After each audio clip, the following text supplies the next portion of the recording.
The Serengeti savanna appeared like an endless stretch of lush green silk under a crystal clear sky.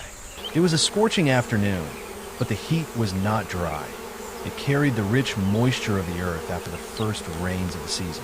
Amidst the grass bushes taller than a person, nature seemed to be singing a love song about fertility.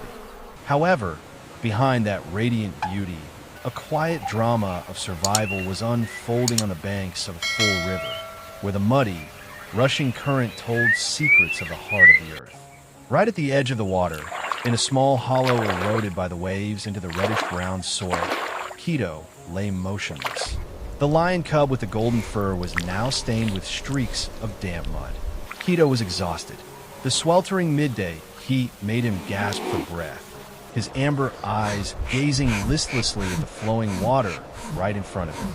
For a lion cub, the river was not just a source of water, but also a boundary full of danger. His mother had left to conduct an important hunt in the nearby dense forest, leaving Keto with a supreme command: hide and remain absolutely silent. Keto tried to press himself tightly against the damp dirt wall, hoping the brown color of the earth and the green grass hanging from above would protect him. He did not know that, in a wild world, the green of life was also the color of treachery. On the high slope, right behind him, the green grass began to move unusually. A foul smell, characteristic of a scavenger, was drifting across the water with the wind. An experienced predator had caught the scent of innocence, and it was quietly observing from above, waiting for the moment to strike a fatal blow. The figure that appeared on the ridge was not a majestic warrior, but it was one of the most fearsome predators of the savanna, an old female hyena. She did not have a polished appearance. Her spotted fur was ragged, full of scars from previous fights over carcasses, and one ear was missing a large chunk. Yet, her eyes, a dull yellow light full of cunning, radiated a ruthless focus. She stood there, amidst the thick green grass, her black nose constantly sniffing the humid air. She had smelled the scent of milk, the scent of downy fur, and the scent of fear emanating from below the slope. The hyena was in no hurry. She was a master of patience. To her, Keto was not a lion, the future king of this land, but simply a soft, succulent, and defenseless piece of prey. She bared her teeth slightly, revealing powerful jaws that could crush elephant bones, and emitted a tiny laugh, a vibration in her throat that would make any creature shiver. She began to move, each footstep so light that not a single blade of grass broke, weaving through the bushes to head toward the edge of the cliff right above Keto's head. Under the hollow, Keto began to feel a change in the air. A pungent, fishy stench began to overpower the scent of sweet grass. The lion cub cringed, his small legs trembling as he tried to cling to the damp, red earth. He looked up.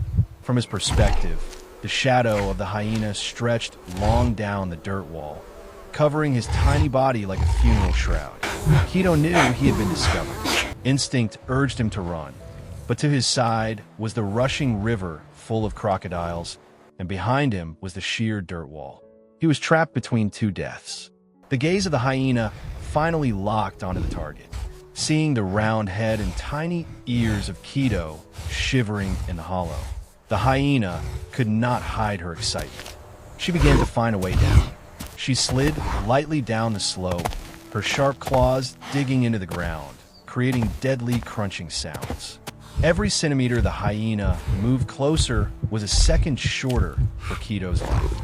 The lion cub tried to let out a small growl to defend himself, but all that came out was a weak, lost cry in the vast space. At this point, the hyena was halfway down the slope.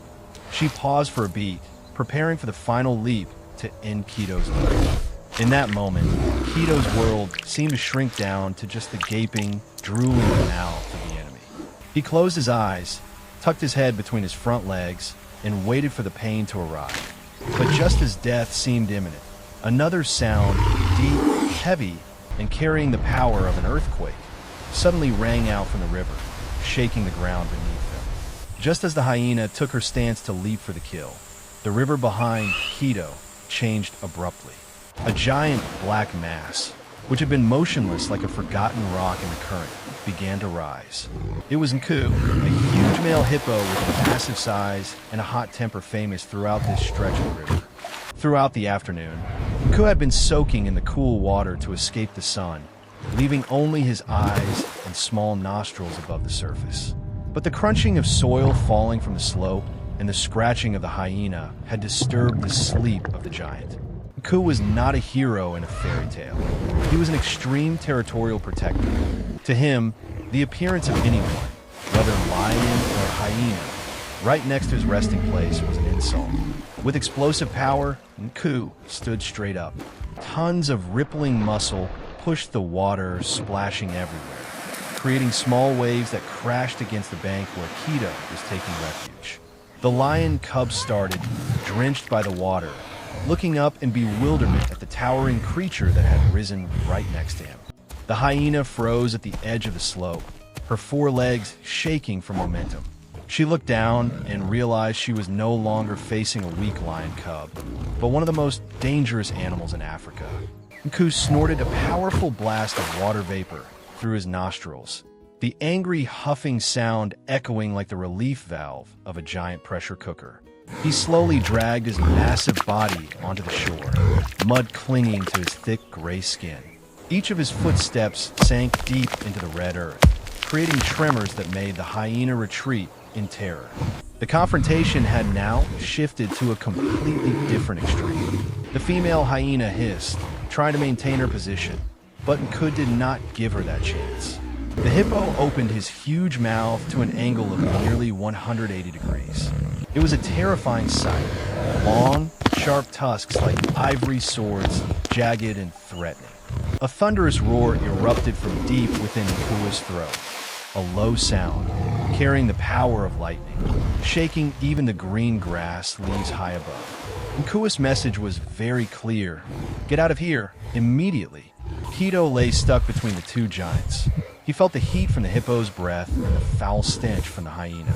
In that moment, the power of the savannah belonged to the one with absolute physical strength.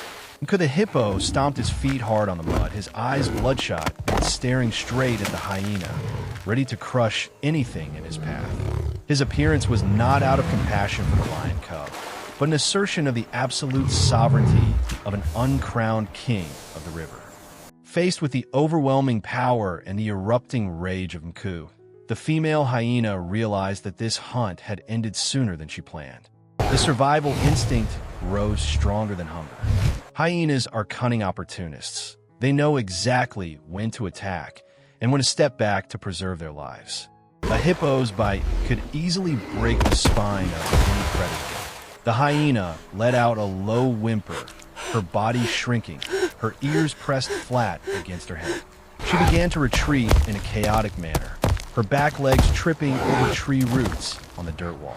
No longer possessing her initial look of triumph, she turned and ran for her life into the tall green grass, vanishing like a ghost chased away by sunlight. When the enemy had gone far away, silence enveloped the riverbank, leaving only the heavy snorting of Nku and the sound of water gently lapping against the shore.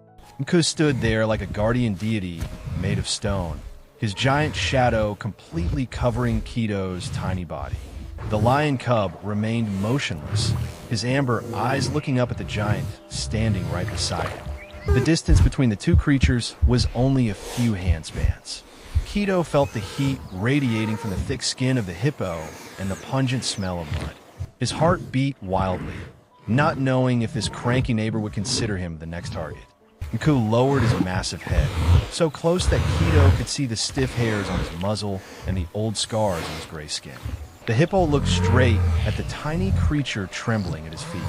In that moment, there seemed to be a silent intersection between two animals that were never friends. Nku did not see in Keto a territorial threat, nor did he see a food competitor. He only saw a young soul being left behind in a harsh life.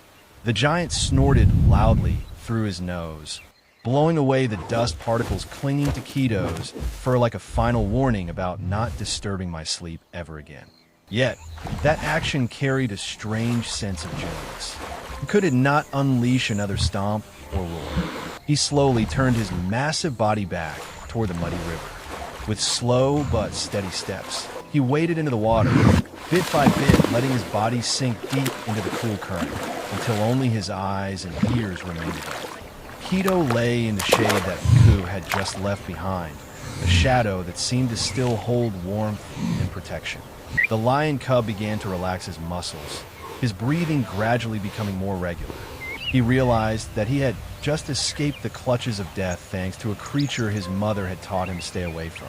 The savannah is full of harsh rules, but sometimes survival comes from a completely random and miraculous intervention like that. Keto lay still, listening to the flowing water and waiting. But this time, fear had given way to a silent belief that Mother would return soon. As the harsh midday sun began to soften, turning into the honey gold tones of a late afternoon, the savannah also seemed to become more peaceful. Keto still lay there, nestled under the red dirt wall, but his mindset was no longer that of a prey waiting to die. He quietly observed the river, where Mku, the giant who had just saved his life, was now only two small ripples on the water. The silence at this time was no longer scary. It was the peace after the storm. Suddenly, from afar, beyond the lush green bushes, a deep and powerful sound rang out. It was the call Keto had been waiting for all day long, the low roar of the mother lion. Soon after, her majestic figure appeared on the ridge, where the hyena had stood just minutes before. The mother lion did not come alone. She carried the scent of success from the hunt, but her eyes were filled with anxiety. When she saw the tiny figure of her son still safe in the hollow, her steps turned from cautious to hurried. She rushed down the slope, dust swirling under her powerful paws. Keto jumped up, his small legs no longer trembling, but becoming extraordinarily agile. He ran into his mother's arms, nuzzling his head into her smooth and warm fur. The mother lion licked Keto's body all over, checking every scratch, every breath of her child. She sniffed the strange scent remaining on Keto's fur, the stench of the hyena and the pungent mud of the hippo. She looked down at the river, where Mku had just slightly moved his ears. With the instinct of an expert hunter, she understood that something extraordinary had just happened. She slightly bowed her head toward the water, a gesture that seemed to be respect for the grumpy neighbor who had protected her treasure.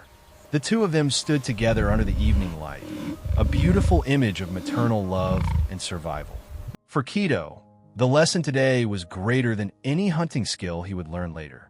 He understood that the savannah was not just about predators and prey, not just about hatred and blood. Sometimes, between the most distant species, there still exists an invisible bond. Salvation does not always come from one's own kind. It can come from a sudden stranger who unintentionally becomes the sturdiest shield. Before following his mother away from the riverbank to return to the pride, Keto turned back to look at the red dirt wall and the green river stretch one last time. He would never forget the feeling of trembling under Mku's shadow or the humiliating flight of the hyena. The savannah would still be harsh, and dangers would return, but Keto now carried within him a new faith. The faith that even in the darkest moments, nature always has its own ways to protect life. Under the brilliant sunset, the two figures, one large and one small, faded behind the green grass ridges. The story of the little lion and the hot-tempered hippo would soon be blown away by the savannah wind, but it had managed to leave a beautiful resonance. That kindness sometimes hides under rough skin and grunts, and this life is always precious because of the most unexpected connections.